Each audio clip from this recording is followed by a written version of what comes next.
Estamos aqui para dar voz ao povo. Em defesa dos cidadãos. Pela dignidade humana. Todos temos deveres, mas também todos temos direitos. Será que existe justiça? Isto é o povo a falar.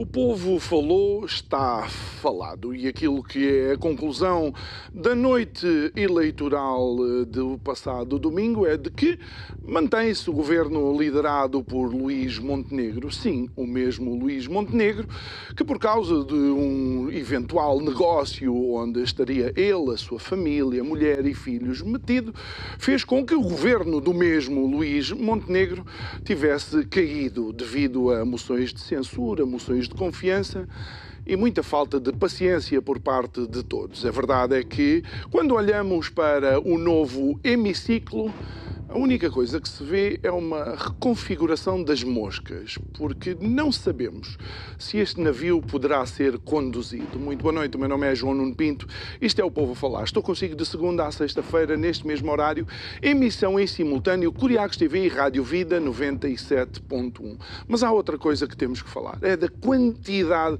absolutamente absurda de votos dos portugueses que vão para o lixo, que não contam para nada, que não servem de todo para que demonstrem que aquilo que nós vivemos é uma verdadeira democracia. E isto é algo que tem sido falado há muito e muito tempo e por muitas vozes. Então seria importante que aquilo que se chama democracia, ou seja, o governo do povo, pelo povo e para o povo, entenda que alguém do povo vai ter que dizer ao povo que o voto do povo não contou. Digo eu, que não percebo nada disto.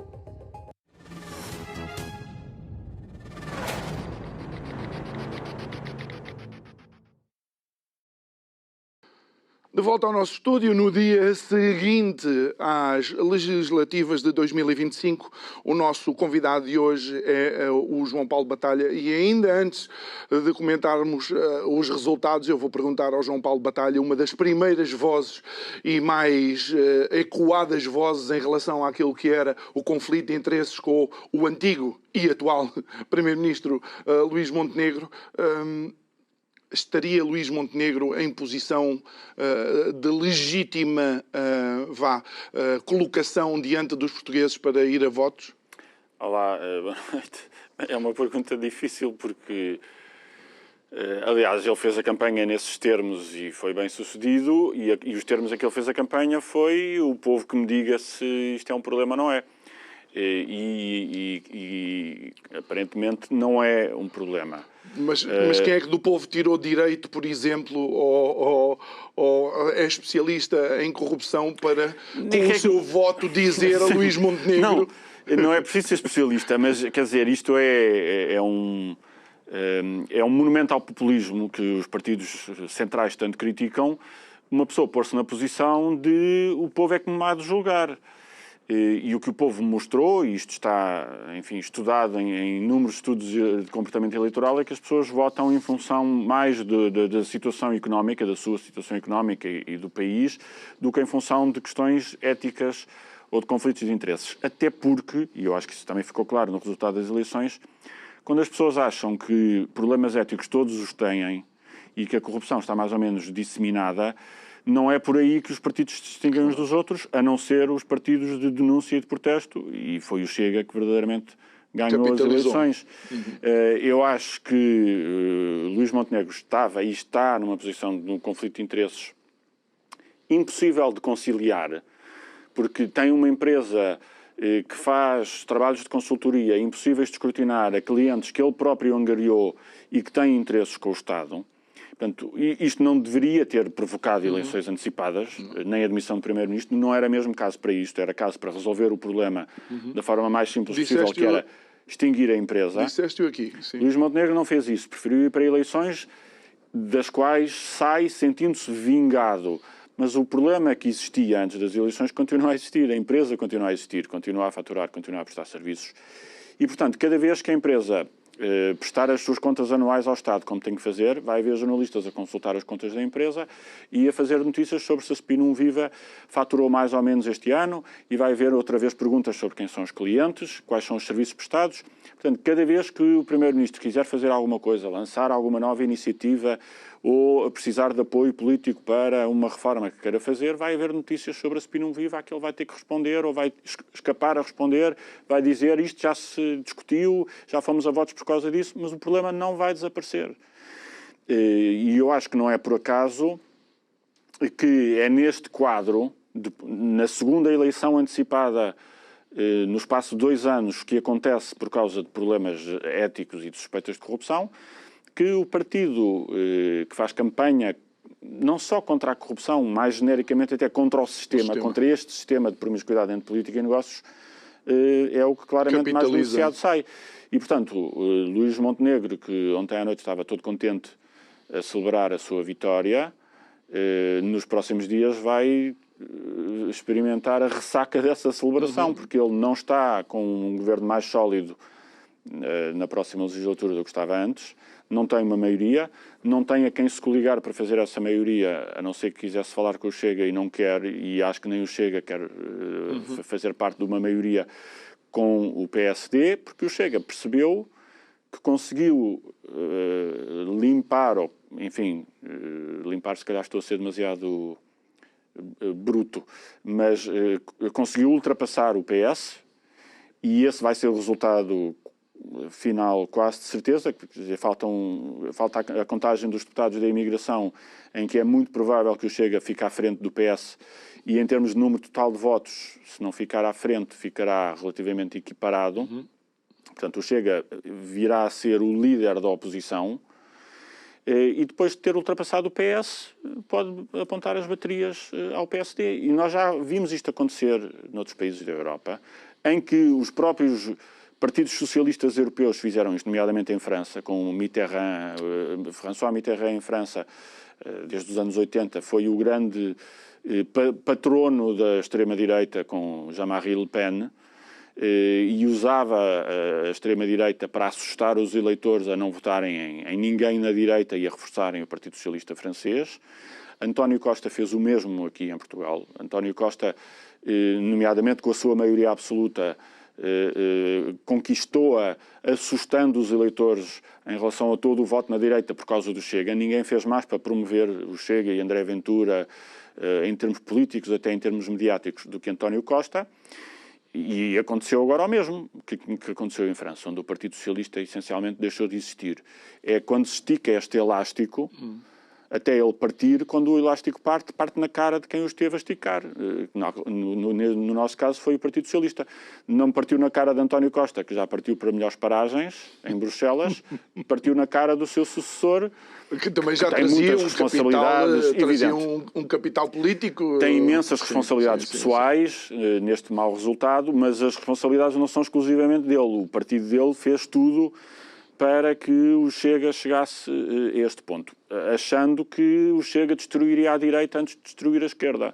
E o que aconteceu foi que o Chega destruiu a esquerda antes de destruir a direita, mas agora o próximo alvo do Chega, como é natural num partido antissistema, é o outro partido do sistema. É o próximo cliente. Que está num governo instável, em que ganhou, de facto, alguns votos e alguns deputados, mas não teve a vitória retumbante que gostaria de ter tido. Não tem garantia de governabilidade. O partido com o qual tinha um namorico, entre aspas, o Iniciativa Liberal, não cresceu assim tanto, ou não teve o resultado também que seria expectável. Pois, nós tivemos, isto foi uma coisa interessante, em que nós tivemos uma eleição brutalmente polarizada, em que pela primeira vez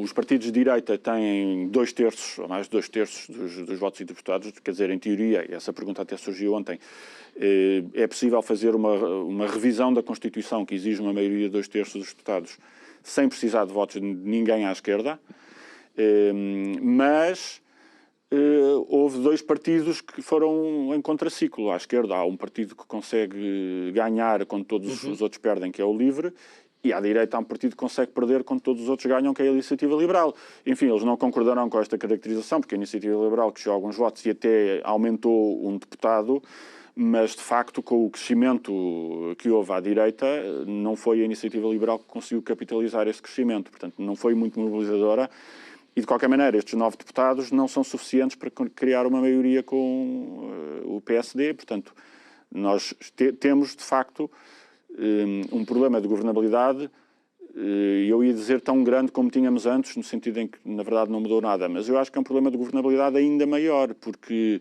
ao ser enxovalhado como foi, o Partido Socialista tem um incentivo menor para agora ser um partido conciliador, porque para querer reconquistar votos é natural, eu diria que é quase instintivo, que o Partido Socialista queira vincar diferenças em relação ao PSD, e a maneira de vincar diferenças é fazer a oposição o mais aguerrida possível e não andar a viabilizar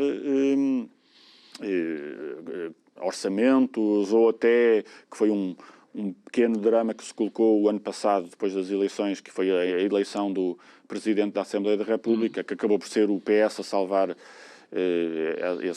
essa eleição, que era uma coisa banal, mas que nem a direita se conseguiu organizar para garantir essa eleição. Vamos ver como é que vai ser agora, porque o PS vai ter, suponho eu, poucos incentivos para fazer favores ao PSD, e o Chega ainda menos, porque o Chega percebe que basta-lhe ser contra os partidos estabelecidos, não precisa ter um programa muito definido, não precisa ter grandes quadros, porque imediatamente antes das eleições houve muitas notícias sobre problemas com os deputados do Chega, suspeitas criminais, problemas com a justiça, problemas de falta de ética. Há problemas semelhantes nos deputados que foram eleitos agora, mas isso não é fundamental para o Chega em termos eleitorais, porque para o Chega basta-lhe ser anti-PS, anti-PSD, e portanto nós vamos ter problemas maiores do que tínhamos em conseguir maiorias de governação. Não achas que isto, e porque, João Paulo, nós já temos uma caminhada de alguns anos aqui neste programa a falar dos problemas de corrupção, a falar da falta de implementação de diretivas europeias para o combate à corrupção e para uma maior transparência, não achas que seria inevitável que um fenómeno Chega aparecesse em Portugal com o PSD e o PS na senda em que estavam? Quer dizer, evitável era, há 10 anos era evitável. Como percebemos, não foi evitado. Quer dizer, era evitável se os partidos centrais em Portugal, o PSD e o PS, olhassem para o que tinha acontecido no resto da Europa e atalhassem caminho. Mas não foi isso que aconteceu e, portanto, nós vemos acontecer agora o que já aconteceu em praticamente todo o resto da Europa há uns anos. Podíamos tê-lo evitado, estava claríssimo, e não evitámos. E o que aconteceu no resto da Europa, e está a acontecer agora em Portugal, é que os partidos centrais nos vários países europeus se deixaram capturar por lógicas de corrupção, de compadrio, de aparelhos partidários que tomam conta dos lugares do Estado e governam em proveito próprio e dos amigos. Em vez de olhar para as políticas públicas mesmo necessárias para transformar a vida das pessoas, para resolver os problemas, para garantir serviços públicos. Quer dizer, nós vimos a esquerda a fazer uma campanha apaixonada em defesa dos serviços públicos, mas os serviços públicos que a esquerda está a querer defender, ou estava a querer defender, são serviços públicos que os cidadãos percepcionam, e com razão, como estando já em colapso ou em pré-colapso. E, portanto, que sistema de serviços públicos é que nós queremos verdadeiramente defender? Um Serviço Nacional de Saúde que não consegue atender as pessoas? É para isto que nós vamos votar à esquerda, para defender o SNS como um valor de abril, que até é, mas um valor em abstrato, quer dizer, que não responde, que não consegue servir as pessoas no concreto. Aquilo que era suposto fazer. Quer dizer, pedir às pessoas para votarem em função de coisas abstratas e não de concretizações reais é pedir demais. Quer dizer, eu também acho que todos nós devíamos votar em função de princípios e não de fins. E eu acho que a maior parte das pessoas é isso que tendencialmente faz. Mas como nós votamos em defesa de princípios, que os próprios partidos só os defendem eles taticamente, portanto, os próprios partidos em que nos é dado votar não estão necessariamente tão alinhados com esses princípios como dizem. E depois, dos princípios não há fins, ou seja, as coisas não se concretizam. Há muitos discursos, há muitas promessas, mas os serviços não melhoram porque o Estado não tem capacidade de os melhorar, porque continua a gerir mal e porque não tem capacidade de investimento. Quer dizer, eu achei curioso que o único partido à esquerda que conseguiu crescer foi o único partido que nunca chegou a estar comprometido com maiorias de governo.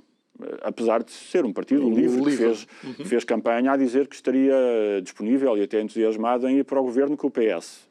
E eu acho que se o eleitorado acreditasse que era mesmo possível haver uma maioria à esquerda com o PS e com o LIVRE, se calhar não votavam tanto no LIVRE. Mas é interessante que os partidos que se comprometeram com governos, mesmo não fazendo parte dos elencos governativos, como foi o Bloco e o PCP, saíram a perder. Saíram a perder. E, portanto, esses votos à esquerda concentraram-se na esquerda que ainda não governou, ou que não teve neste caso o LIVRE. Olha, de alguma forma foi surpreendente o resultado do bloco de esquerda, que elegeu mesmo Resvés Campo de Ourique. Eu confesso que pessoalmente não esperava um tombo tão grande, mas é por isso que eu tenho o juízo de não fazer previsões antes. O Bloco de Esquerda acho que faz exatamente esta campanha que eu tinha acabado de falar, que é uma campanha baseada em princípios que podem ser muito estimáveis, mas que as pessoas não percepcionam como tendo concretização real.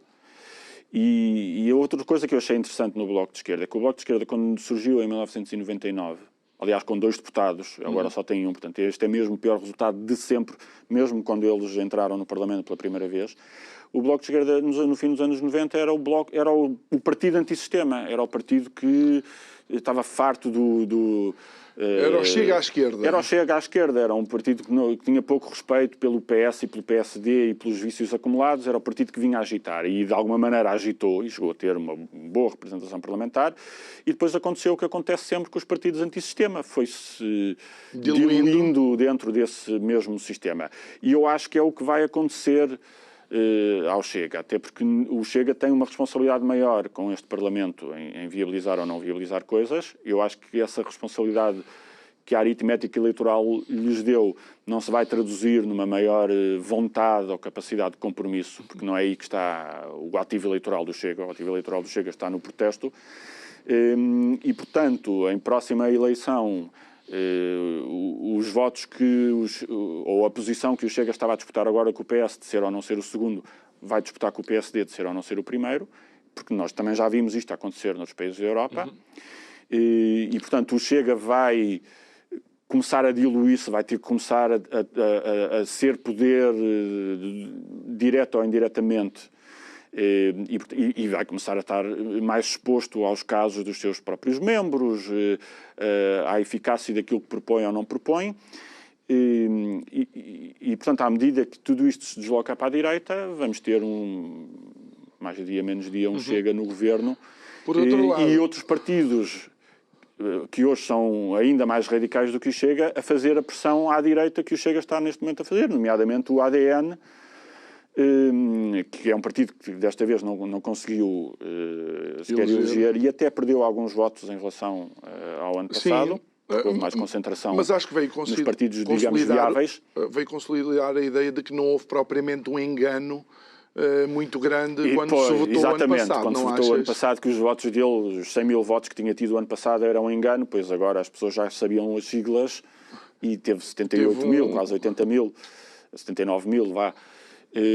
E, portanto, há, de facto, apetite para esse tipo de ruptura. Neste momento, um partido mais violento do que o Chega, digamos, não é necessário, porque as pessoas revêem-se no Chega para fazer esse trabalho de contrapoder ou de antissistema, mas à medida que o Chega se for diluindo, o desafio seguinte virá, como tem acontecido nos outros países da Europa, virá à direita do próprio Chega e o ADN é um bom candidato pelo capital que está a acumular, pelo facto de ter um resultado eleitoral, tal como tinha há um ano, que lhe permite ter não deputados no Parlamento, mas subvenções públicas que lhe permitem ter recursos para organizar o partido, organizar a comunicação reforçar as suas Também estruturas. podíamos ter aqui uma conversa se podemos colocar o ADN mesmo à extrema-direita, ou como direita Pois, radical. ou o próprio Chega, porque exato. essas distinções... Porque vendo agora o ERGT, por exemplo, e o vendo ERGT todo claramente, esse acontecimento e a forma como o ERGT se apresenta, aí nós vemos a diferença, de facto, entre uns e outros. Olha, mas deixa-me, eu há bocadinho dizia o nosso PCP, porque eu quase que já tenho um carinho pelo Partido Comunista Português. Faz-me sempre lembrar aquela frase: as notícias da minha morte foram largamente exageradas. O PCP em Portugal está para acabar há décadas, mas pronto, lá se vai aguentando de 5 para 3, de 3 logo veremos quantos é que vão ficar nas próximas legislativas.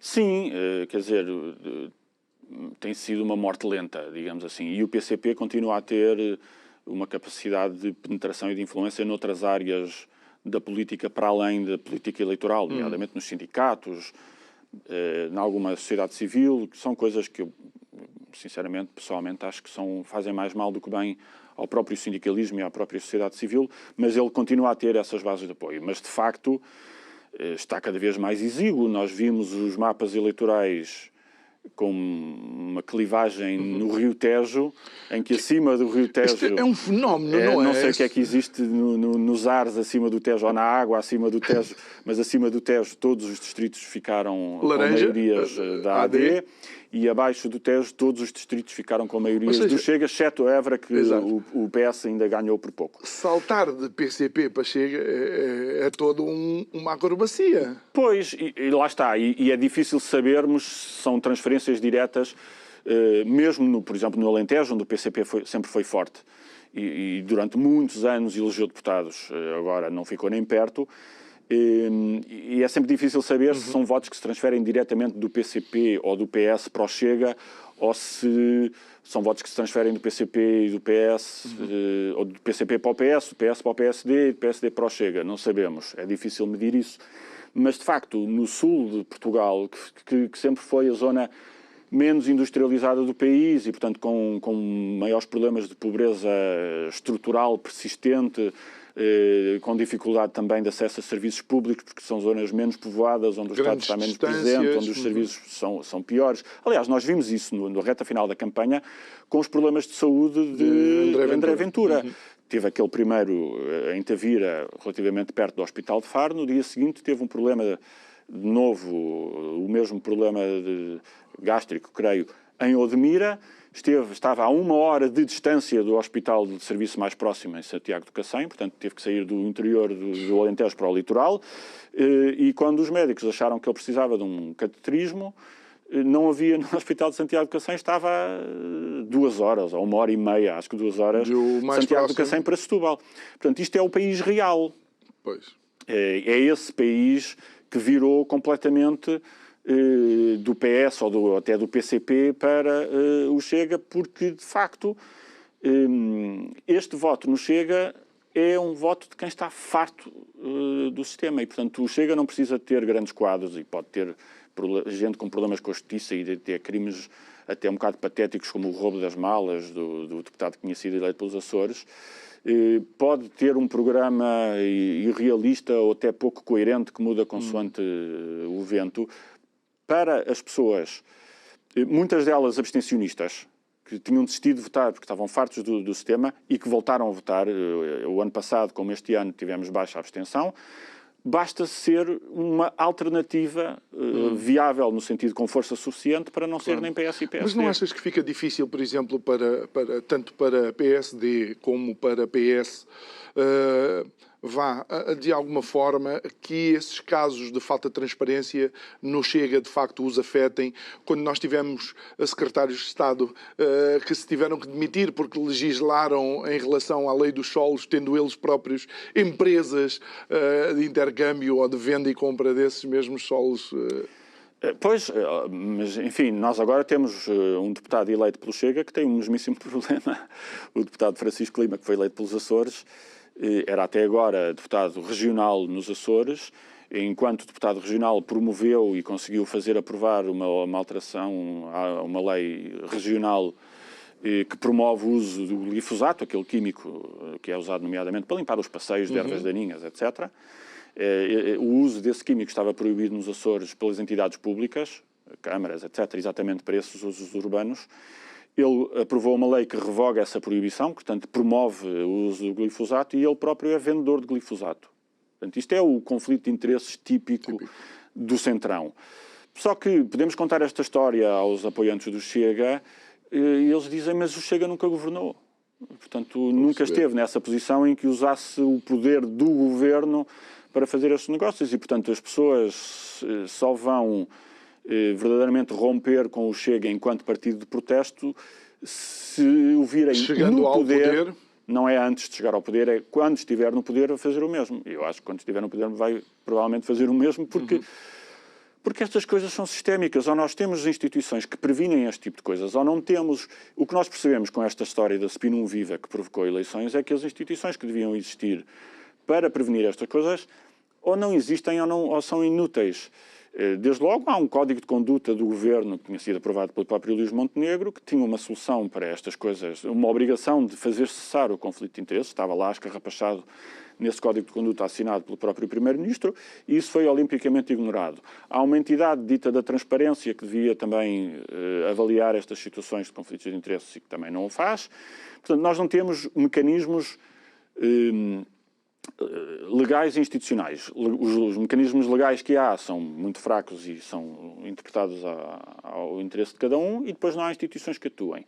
E, portanto, não interessa se é PSD, se é PS, se é Chega, se é outro partido qualquer que nascesse puro hoje. Claro.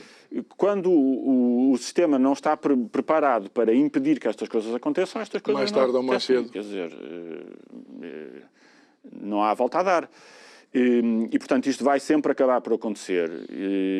E era por isso que eu estava a dizer que quando acontecer ao Chega no poder, vai haver um partido ainda mais radical que do que o Chega a fazer o que o Chega está a fazer agora. O Chega vai passar a ser o novo Centrão e vai haver outros partidos de protesto. Portanto, agora, a solução para isso era de facto termos os tais mecanismos, não só legais, mas de instituições que prevenissem.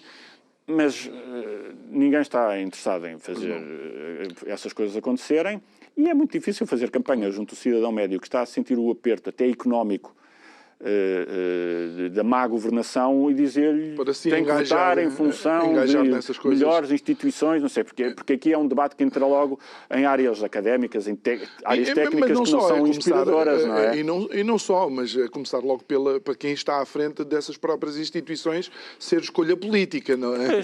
Pois lá está.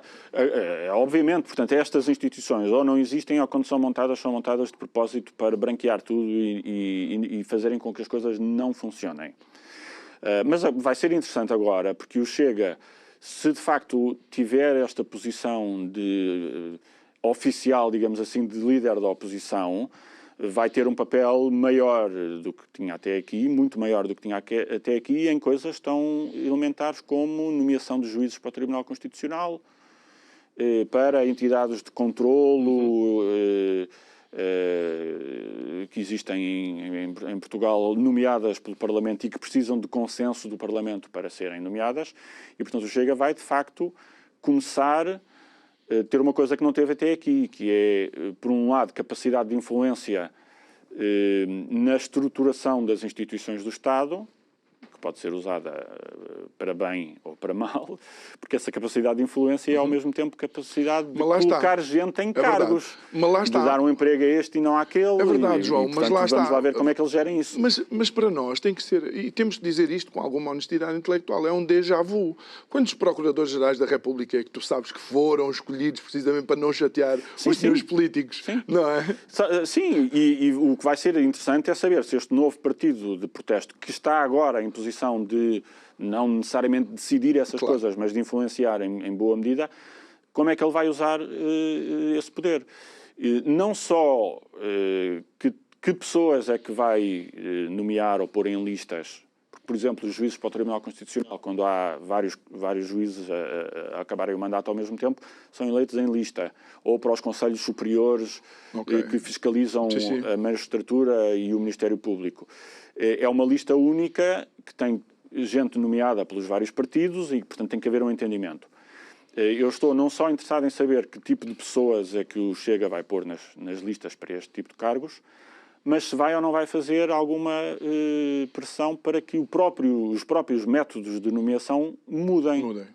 Porque quando nós temos métodos de nomeação que não só incentivam, como praticamente obrigam a que estas coisas sejam decididas em circuito fechado entre os partidos, em reuniões à porta fechada, estamos quase a convidar que haja cambalachos. Não compromissos, mas cambalachos. Até porque eu me recordo, en passant, se calhar foi oportuno na altura dizer, alguém do Chega mencionar a não recondução de Joana Marques Vidal por parte de PS, PSD e o próprio Presidente da República. Sim, o Chega sempre soube fazer bem a crítica a este tipo de lógicas de circuito fechado.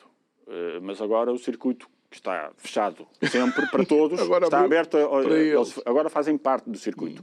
Vão querer alterar o circuito ou vão ser cooptados pelo próprio circuito. Vai ser uma questão. Olha, João, queres mencionar mais alguma coisa dos resultados, que é para falarmos um pouco sobre a governabilidade então do país? Eu acho que estamos todos relativamente chocados com os resultados e o próprio André Ventura fez um discurso a dizer que o bipartidarismo tinha acabado, mas esse discurso é cópia e cola do discurso que ele já tinha feito o ano passado. E, de facto, eu acho que o que salta aqui à vista não é tanto uma grande revolução. Obviamente há um valor não só simbólico, mais do que simbólico, em o Chega passar a segundo partido, mas isto já se adivinhava desde o ano passado. E o que aconteceu foi, o ano passado, houve gente a dizer que o governo tinha caído por causa de um escândalo de corrupção, isto era muito voto de protesto, não se ia repetir. E agora estas boas cabeças pensantes têm que perceber que isto não é episódico, é estrutural e temos que nos adaptar a isso. A forma de nos adaptarmos era, com o poder pouco que ainda lhes resta, os partidos centrais reformarem o Estado, reformarem o país, reformarem as instituições. Mas eles nunca quiseram fazê-lo até agora. E estão a entrar num ponto em que já começam, mesmo que quisessem, creio que aí continuam a não querer, já começam a nem sequer ter a oportunidade de fazê-lo. Então vamos lá à questão da governabilidade, porque, de alguma forma, há aqui um airbag, há aqui um hiato de tempo em que nada pode acontecer ao governo, não é? Enfim, nada pode acontecer ao governo, nada pode acontecer ao Parlamento. O governo pode ficar queimado e disfuncional, mas não nos conseguiremos livrar deles, porque nos 6 meses antes do fim do mandato presidencial e nos primeiros 6 meses do próximo mandato presidencial, a Constituição impede que haja uma dissolução do Parlamento. E, portanto, ao governo, ao Parlamento nada pode acontecer. Portanto, o Parlamento que nós acabamos de eleger vai durar pelo menos 1 ano e meio, quer queiramos, quer não, o que até parece um grande horizonte de estabilidade para o que nós, infelizmente, já nos começamos a habituar. E, portanto, o que significa que o governo também não sai do lugar. Agora, pode ficar completamente manitado. Isto significa que, por exemplo, se algum partido quiser apresentar uma moção de desconfiança ao programa que o governo apresentar, o PSD e o CDS sozinhos não têm votos para derrotar essa moção. Mas como é que vai passar o orçamento? Também não. O orçamento como é que passa o orçamento? Ou como é que vai ter que haver negociações e que vai ter que se decidir como e com quem, se é com o Chega, se é com o PS. E vamos lá ver. Não há outras contas. Não há outras contas. Não há outras contas. Porque sozinho, das duas, uma, não é? Ou ao PS e Chega, se um se abster, passa. Se um se abster, se os dois votarem contra... Se os dois votarem contra, não passa. Não passa. Não tenho a certeza agora, sem fazer contas de cabeça, se basta a abstenção ou se alguém tem mesmo que votar a favor. Não, votando o PSD a favor, AD, talvez. 89 passa. Sim. Não é? Porque o resto dos partidos não tem força de lá. Está tudo corpo presente lá. Pois, não, também depende do número total de votos contra, porque pode não bastar, se todos os outros votarem contra, um deles só votar a favor, abster-se pode não ser suficiente. Enfim, isto não vai ser fácil de contar. Não é? Podemos ter um ano inteiro sem orçamento, portanto, com os ditos duodécimos, que é o orçamento do ano passado, que é seria o ano de 2025 repetido. que é uma coisa que toda a gente dramatiza, mas se calhar vamos viver com isso, e pode até nem ser tão mau como isso. Mas, de facto, nós temos um risco de governabilidade, ou seja, não há uma maioria clara, nem é evidente que acordos é que se podem fazer para alcançar essa maioria, nem que seja de forma episódica numa negociação pontual para isto ou para aquilo. Portanto, não temos isto garantido, e o que temos garantido é que se houver mesmo um impasse completo, não conseguimos ir a eleições para resolver esse impasse. Não que as eleições, como temos visto, sejam garantias de resolver impasses. Mas mesmo que quisermos ter essa ferramenta, ela não está disponível no próximo ano e meio. Portanto, no próximo ano e meio, a bem ou a mal, os partidos vão ter que se entender, ou a muito mal vão ter que lidar no caos de não se terem entendido. E é por isso que Luís Montenegro ontem estava muito aliviado e mesmo com vontade de festejar, e eu espero que tenha festejado, porque foi o último dia de festa que ele teve. Também parece que no sim, próximo ano e meio ou 2 anos. Lá está, fazendo as contas e olhando para o cenário e para o hemiciclo, não dá garantias sequer, e vamos começar já pelo primeiro momento de ridículo da legislatura anterior, sequer garantia de eleger o Presidente da Assembleia da República. Pode começar já aí, pode começar já aí, e a questão é que taticamente, até no ano passado, o PSD podia virar-se para o PS ou para o Chega e ir andando com as coisas. Agora, de um lado tem um PS, do outro tem um Chega com essencialmente o mesmo peso. Eu acho que quando virmos a distribuição de votos da imigração, se ela repetir a tendência do ano passado, que provavelmente é o que acontecerá, o Chega fica até com um deputado a mais do que o PS. Mas, enfim, estando mais ou menos equiparados, o governo tentar voltar-se para o PS. É um PS que já não tem mais nada a perder. Este é o dos piores resultados de sempre do PS e, portanto, vai ter pouco apetite para andar a fazer favores ao PSD.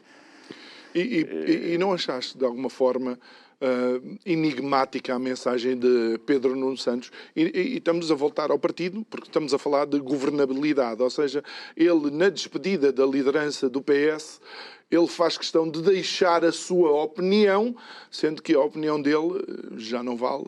Sim, portanto, o Pedro Nuno Santos deixou claro que a postura do PS devia ser de oposição, mas oposição cerrada e sem tréguas a Luís Montenegro, em que ele voltou a repetir que Luís Montenegro não tem legitimidade para ser primeiro-ministro.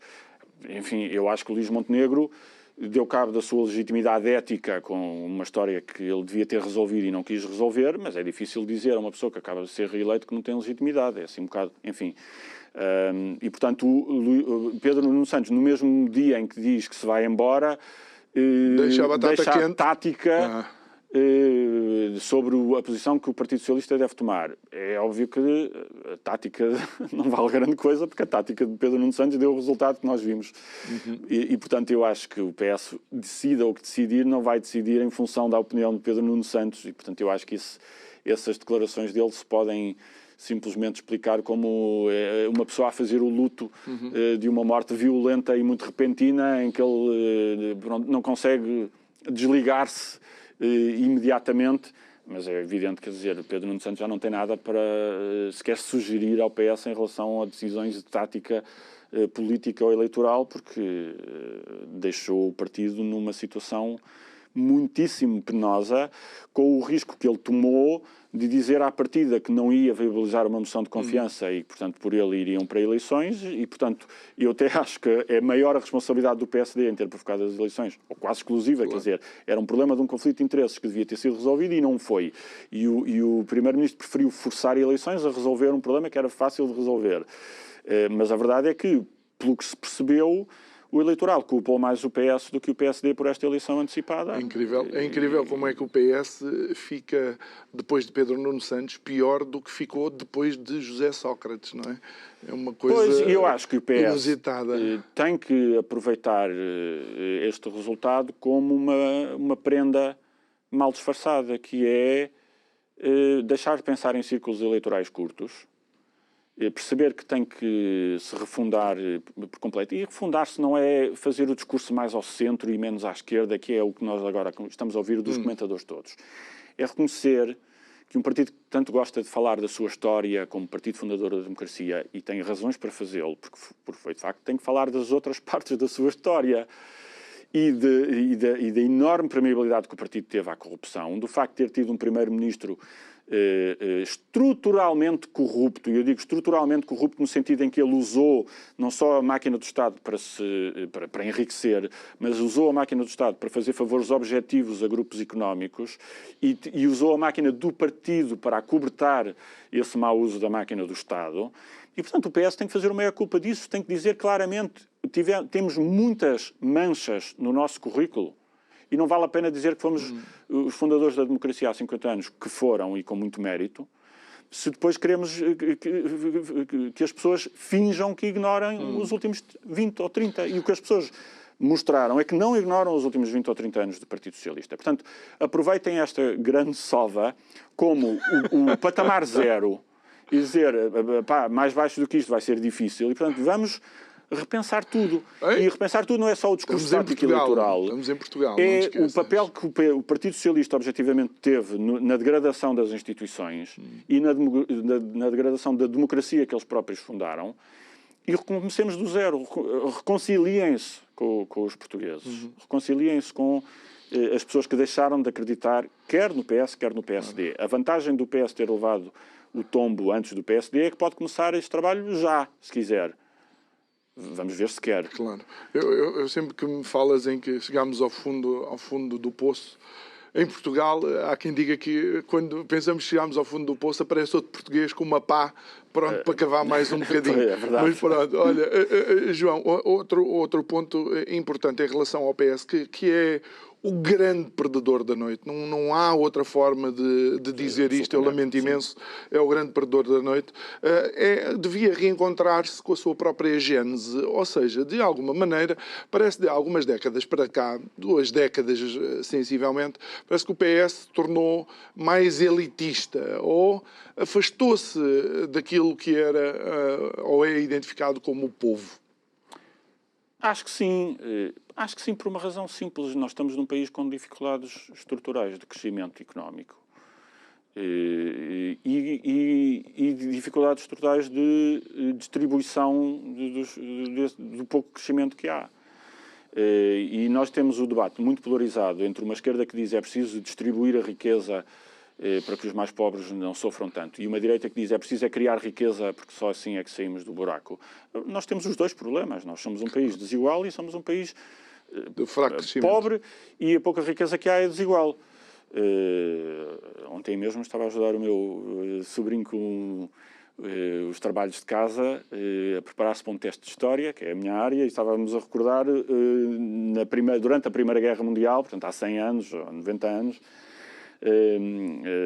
não, há 110 anos, digamos, Portugal tinha uma grande crise económica, até por causa da economia de guerra, e, ao mesmo tempo, um fosso grande entre uma burguesia industrial, que era pequena, mas rica, e um povo que vivia miseravelmente. Nós temos os dois problemas. Somos um país pobre e onde a pouca riqueza que há está mal distribuída. E, portanto, o Partido Socialista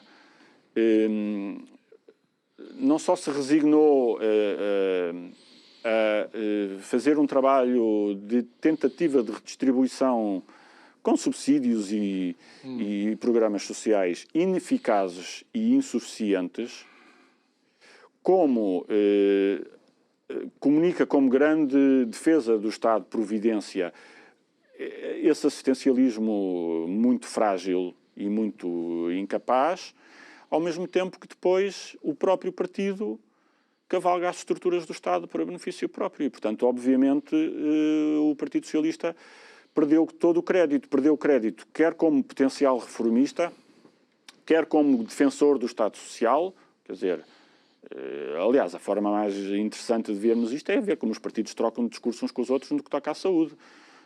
O PS fez a campanha toda a criticar o governo pelas urgências fechadas, pela falta de médicos nos hospitais, etc. Mas esse problema não começou agora, não começou com este governo, vem de antes. Os governos de Costa.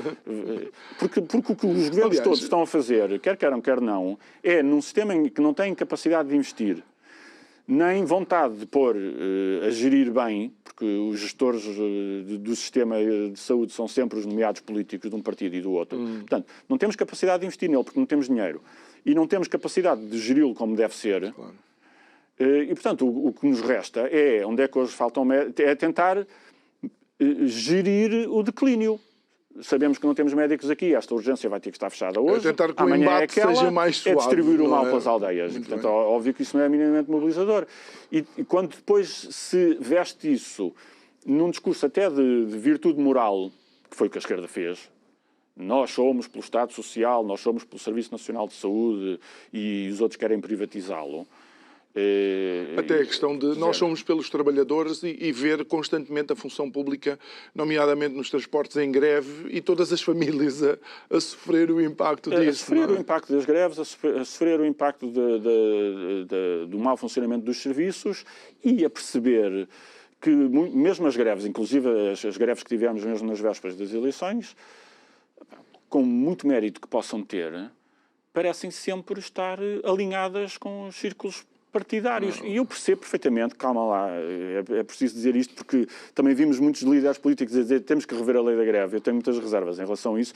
É natural e é do direito que os trabalhadores têm e os sindicatos têm de fazer greves e de fazer greves nas vésperas de eleições para entrarem na disputa política e exigirem concessões aos partidos que se candidatam às eleições. Isso acontece em todo lado do mundo e é perfeitamente natural. Só que como nós temos em Portugal sindicatos muito alinhados com os partidos, aquilo não convence ninguém. Claro. E a grande diferença entre Portugal e o resto da Europa é que em Portugal os partidos trabalhistas, os partidos de esquerda, têm a sua gênese nos sindicatos que se organizaram a partir do século XIX e início do século XX. Nós em Portugal, como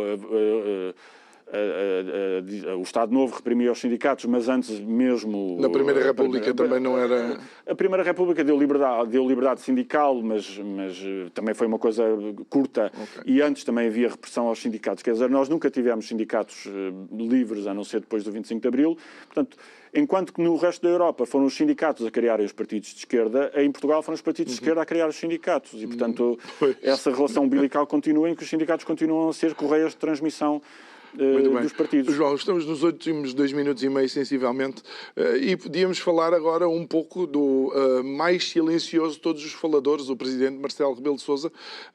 Qual é a cota de responsabilidade do momento político que temos vivido? Direta, podemos dizer que seja relativamente pouca, porque isso são fenómenos partidários, parlamentares, de problemas de conflitos de interesses que estão no governo, etc. Eu acho que há um grande problema com o Presidente da República e com a forma como ele exerceu o seu mandato e que tem a ver também, não é exclusivo dele, é o ambiente do tempo. Eu acho que nós vivemos em Portugal, e não só em Portugal, mas agora é de Portugal que estamos a falar, uma crise de seriedade. De seriedade política, de seriedade intelectual. Vemos isso nas campanhas feitas para redes sociais, em que as pessoas gostam... Víamos os líderes a falar dos pratos favoritos e das músicas que gostam de ouvir, que é uma coisa que os consultores de comunicação dizem que os humaniza junto do eleitorado, mas mostra que levam as coisas pouco a sério e que não se percebe a gravidade dos momentos que o país e o mundo atravessam. E eu acho que essa crise de seriedade é estrutural e é a razão de muito do descontentamento das pessoas. E o Marcelo Rebelo de Sousa tem sido o principal autor ou a principal figura desta crise de seriedade política transversal ao país. E, portanto, não só não conseguiu atalhar estes problemas, como o papel de autoridade que ele deveria ter tido era de impedir que eles existissem, nomeadamente exigindo seriedade aos partidos, sendo exigente na forma como se debatem as coisas em Portugal, sendo exigente em matéria ética, mas como era um primeiro-ministro, um presidente que gosta de falar de tudo e mais alguma coisa e ser sempre simpático, perdeu a sua própria autoridade e abdicou da sua própria seriedade política e até pessoal e, portanto, quando as coisas verdadeiramente apertam, não tem a menor capacidade de ser uma influência positiva na governação do país. Muito bem. João Paulo Batalha, obrigado por ter estado aqui connosco. No dia a seguir às legislativas de 2025, uma coisa é certa, creio que no próximo ano e meio não te vou convidar para comentar novas eleições porque há mas, se calhar daqui a um ano e meio, um dia, estamos nisto outra Cá vez. estamos. Obrigado, João, uma vez mais. Obrigado a si que nos acompanhou. Já sabe, pode ver e rever estas conversas subscrevendo o nosso canal de YouTube. Vá lá, clique no sininho para receber a notificação. Se gosta de ouvir de manhã cedinho, quando vai a caminho do trabalho ou a caminho da escola para deixar as crianças, em formato podcast, em todas as plataformas, lá estamos nós. Resta-me desejar-lhe uma ótima noite. Amanhã estamos de volta para mais um programa. Muito obrigado, até amanhã.